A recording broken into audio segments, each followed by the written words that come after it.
when I think of OICC and what it's done, it's created a community in an urban setting. I grew up in Montreal where I felt like I was the only Inuk in the whole city, and I come to Ottawa and I know so many Inuit people now, and there's probably about 2,500 who live in Ottawa. But when we have a gathering, easily 400 to 500 people will show up with their children, and it's just created this real atmosphere of a community.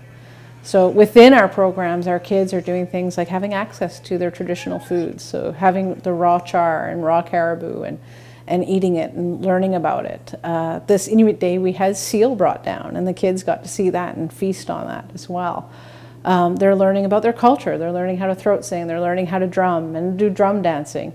And they're learning that as young as 18 months. And normally by the time they're leaving this program at 5 and 6, they know the basics of throat singing. And some of those kids go on to learn more. We're also giving the children access to their language. So a lot of people think, oh, if our kids move down to the south, they're not going to have Inuktitut anymore. Well, we have language programs that we try to keep going, and then we bring it into all of our early learning programs and our after-school programs so that the kids get to retain that, because part of your identity is your language.